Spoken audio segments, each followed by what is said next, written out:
Hi, I'm your host, Ashley Clyde, reporting for Kids First. And today I am super excited to speak with Izaac Wang, Gabrielle Nevaeh, and AJ LoCascio about the highly anticipated series Gremlins Secrets of the Mogwai. This is the prequel to the 1984 film Gremlins and the 1990 sequel, The New Batch. The series is set in 1920 Shanghai and tells how 10-year-old Sam Wang met Gizmo, a young Mogwai. It debuts on Max May 23rd, 2023, with 10 episodes.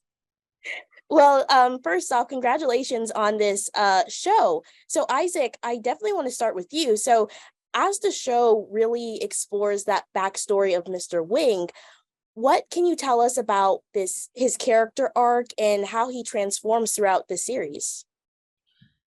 I mean, if you've watched the first episode, which I think most people have, you could definitely see that he's definitely shy. He's very sheltered from his parents, and so he doesn't know much about the outside world, especially like with his grandpa, kind of just like trying to force him out, right? And then as the story continues, you could definitely see how he kind of just like he does make some immature decisions, but always like as my dad loves to say, mistakes always help you learn, or something similar along those lines. So yeah, so he really does grow up, right, in such a short amount of time, in only like 10 episodes.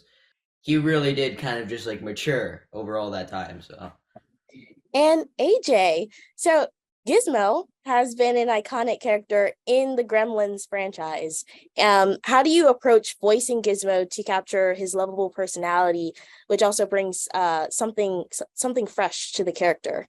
Yeah, it's hard. It's funny too because I've done this now. I feel like a few times with other characters like Marty McFly and Han Solo and some other guys, where it's just like, all right, well, here's a sound that it starts off with replicating the sound. You hear something like with Gizmo. I grew up doing his voice, and then trying to figure out the whole library of like sometimes he's angry, sometimes he's sad, and just getting comfortable doing that, and thankfully our directors were guided me through that whole process. But yeah, it's a lot of time in my car just being like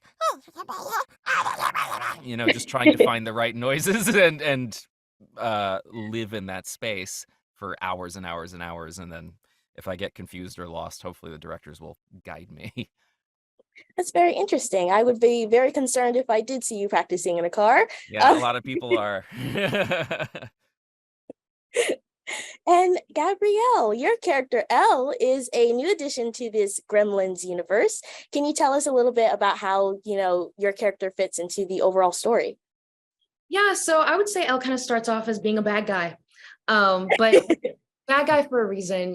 She had a really, really hard life. Nothing's been handed to her. Everything that she has either been earned or stolen. And she fits into this franchise. She is a friend of Sam, an eventual friend of Sam and Gizmo. But it doesn't exactly start off that way. And I think it's really cool to see her character arc through this specific season. You see her kind of open up and start to let the world in because of Sam and Gizmo. But she's a tough one. She's a tough one. And she's been a really fun character because we're polar opposites. I love people. Elle hates people. I'm a talker. She's not.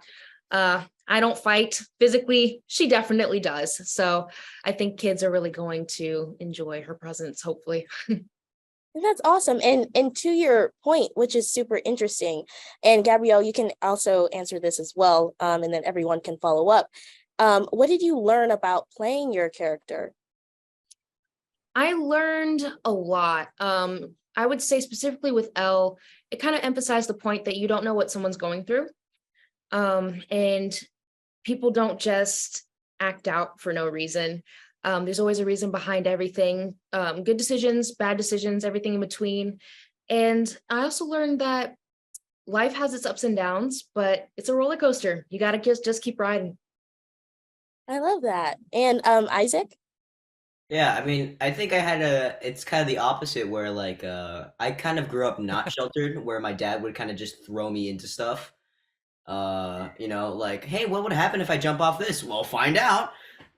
So yeah, so I kind of had to learn how to be sheltered, right, and be more immature. I'm not saying that I am mature, but like I had to learn how to be more immature than how I already am, and so it was definitely fun. I mean, I had to learn how to be scared of something that I think I wouldn't normally be scared of. We're like, we're just try to grow up, basically. I love that. And AJ?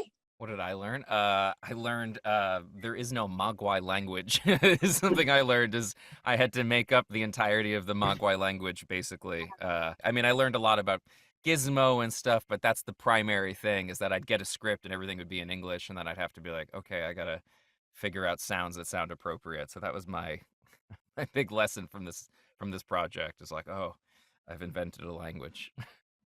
What's interesting is you see a lot of films where they have creatures or a different species where they have linguists on set to help create a language. But for you, I presume it's different. Can you take us along a journey of how you discovered those nuances in your voice? I mean, basically, it would say the intention, like Sam would say something, Gizmo respond like, I don't want to do that. So then I would kind of take like the syllables of I don't want to do that and be like, there could be, it sort of sounds like it. If you know what the actual line is, you could probably interpret it and be like, oh, he said, I don't want to do that. Kind of like R2D2 would be like, what do you mean you don't? Like there's certain inflections where you're like, oh, I think I could decipher that.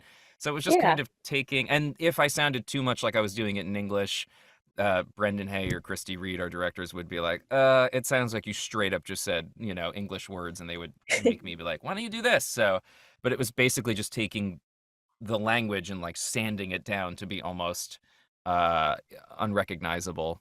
Gabrielle, I want to start with you on this one.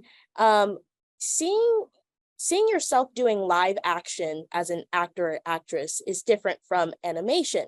Upon seeing your character come alive as an animation for the first time, what was your reaction? Well, I think probably the most fun thing about animation is that sometimes you don't know what the character is going to look like, especially if you get the audition and they don't have a predetermined sketch of what they want the character to look like. I think it's really exciting to kind of see everything finished. So when I saw Elle for the first time, I thought it was really amazing. It's definitely not what I thought. So I thought it was a really fun aspect to see what the animators felt that the character looked like, see my voice come out of a character that is animated. I think it's a really interesting addition to add to an actor's catalog, is to see an animated character that someone else creates that you also have a creative hand in, as far as the voice and the personality and the acting portion. I think there's some sort of wonderful coexistence between the animation and the acting portion. Awesome. And to kind of finish everything off, I love to do this in my interviews. One word answer. Okay. If your character was a dessert, what dessert would they be? AJ, you can start us off. Oh goodness. Cinnamon bun. Oh, Is that one word? That's two words. Cinnamon dash bun. Cinnamon dash bun. Yeah. that word. Isaac? A plain wheat cookie. Yeah, that's three words. No. Plain dash wheat dash cookie. Oh, okay, cool. You say it. Yeah. Clarify. And last, Gabrielle. I would say black licorice. No, black dash licorice. There we go. We're terrible at this game. Well, thank you guys so much. This has been such an amazing experience. And again, congratulations on this series. I wish you all the best. Thank you. Thank you so much. Thank You you. too. Thank you. That is all the time we have for today. Thanks to Izaac Wang, AJ LoCascio, and Gabrielle Nevaeh for sharing their thoughts, insights, and experiences about Gremlins, Secrets of the Mogwai. Be sure to look for it on Max on May 23rd, 2023. I'm your host, Ashleigh Clyde, reporting for Kids First. Be sure to like, subscribe, and stay on our channel so that you don't miss another review or interview from me and my awesome teammates. Thanks for watching. Bye.